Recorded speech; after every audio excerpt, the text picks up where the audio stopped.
आम्ही आज एकत्र पाहणी केली आहे। या कार्यक्रमाचं निमंत्रण माननीय उद्धव ठाकरे, राज ठाकरे यांनी महाराष्ट्रातल्या तमाम मराठी माणसाला दिलेलं आहे आणि गर्दी समोर आपण समुद्र बघताय। उद्या दोन समुद्र माणसांचे, मराठी माणसाचा एक समुद्र आणि समोर असलेला समुद्र याची स्पर्धा होईल। बघा, कुठल्याही शेवटी भावना महत्त्वाची आहे। आपल्याला माहिती आहे पावसाळा सुरू आहे, अन्यथा मोकळ्या मैदानात देखील हा कार्यक्रम होऊ शकला असता, परंतु शेवटी आम्ही मराठी माणसाच्या भावनेचा विचार करतो की शेवटी त्यांनी हा जो काही लढा दिला, मराठी माणसाच्या भीतीपोटी हा GR रद्द झालेला आहे आणि त्याला आपली भावना कुठेतरी व्यक्त करावीच लागेल आणि म्हणून आम्ही दोन्ही पक्षांनी मिळून या कार्यक्रमाचं आयोजन केलेलं आहे। आम्ही सगळ्यांनी ते एकत्र आत्ता पाहिलं आणि आम्ही त्याचं नियोजन सगळे एकत्र बसून करू आणि एकदा फुल अँड फायनल सगळं ठरलं की आपल्यासमोर पुन्हा एकदा येऊन सांगू।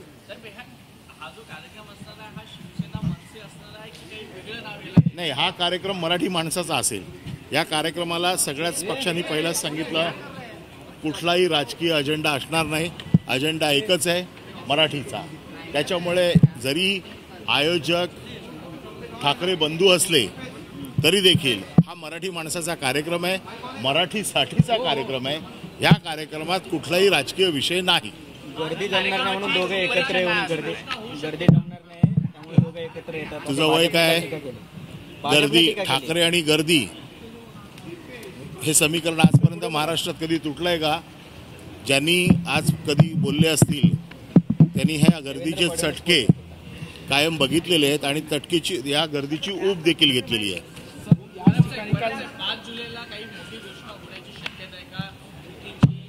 आम्ही या बाबतीत कुठलंही भाष्य आता करणार नाही।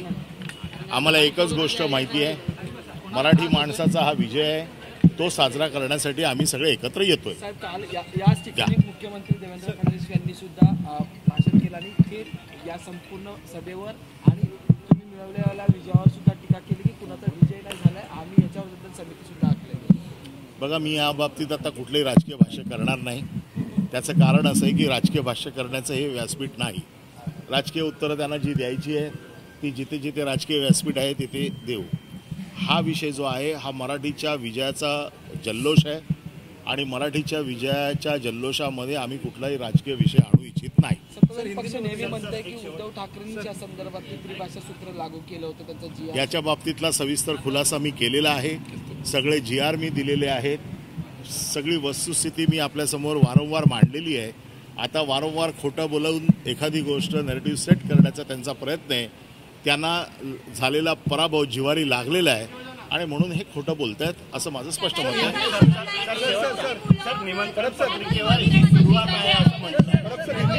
तुम्ही एकाने विचारलं तर बोलणार ना।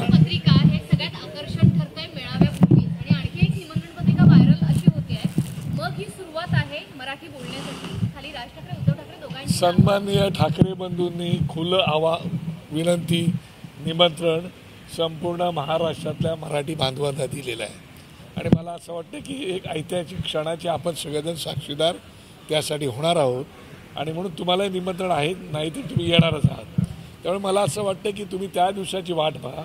आता महाराष्ट्र नवनिर्माण सेनेच्या सगळ्याच टीमनी आणि शिवसेनेच्या सगळ्या टीमनी या ठिकाणी पाहणी केलेली आहे। एकंदरीत खरं पाहता ही जागा कमीच पडणार आहे याची आम्हाला पूर्ण जाणीव आहे, परंतु नाईलाज आहे कारण पाऊस आहे आणि तशी दुसरी जागा जी मोठी होती ती शिवाजी पार्कचं मैदान आहे।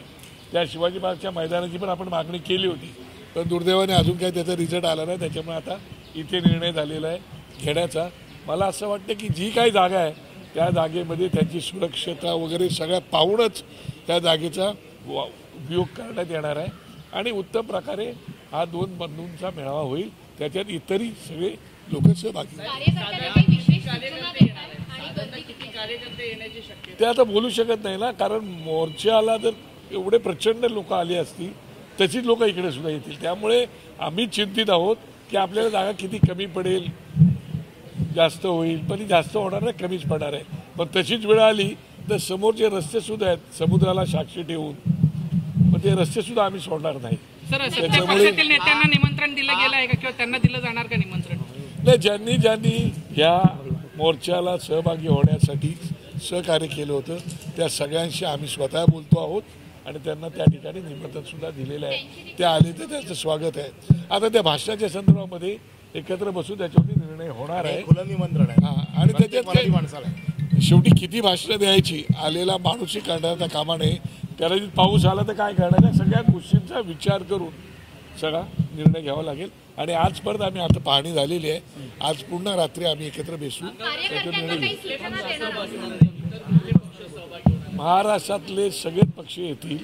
भारतीय जनता पक्ष, अजितदादा पवारांची काही लोक आणि एकनाथ शिंदे साहेबांची काय, त्यांनाही सगळ्यांना निमंत्रणाचे येतील. त्यांचं स्वागत आहे, कारण हा मराठी माणसाचा आहे ना, त्याच्यामुळे त्याच्यात पक्षविरहित विषय आहे. केलं आहे का? आणि जसं मी विचारलं, तुम्ही म्हणताय की भाषणांची वेळ आपल्याला मर्यादित ठेवावी लागणार आहे, तर प्रमुख नेत्यांची किमान प्रत्येक पक्षाच्या प्रमुख नेत्यांची भाषणं होतील.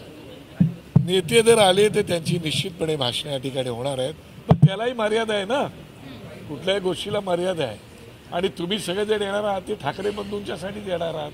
हे जरी असले तरी महाराष्ट्रातले मोठे मोठे नेते मंडळी आहेत आणि ते आले तर निश्चितपणे त्यांचं स्वागत होईल. तर कार्यकर्त्यांना काही विशेष सूचना, कारण घोषणाबाजी, बॅनरबाजी, अर्थातच कार्यकर्त्यांमध्ये खूप उत्साह आहे, गर्दीचं नियंत्रण करणं खूप मोठा टास्क असेल, तर काही विशेष सूचना दोन्ही पक्षांच्या? मगाशी अनिलजी बोलले त्याप्रमाणे ठाकरे आणि गर्दी हे समीकरण काही नवीन नाही आमच्यासाठी.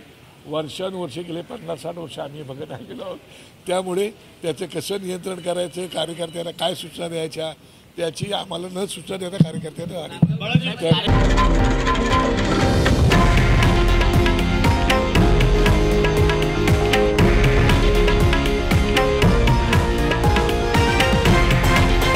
हे आहे देशातील नंबर 1 न्यूज नेटवर्क आणि आपण पाहत आहात TV9 मराठी, एकमेव.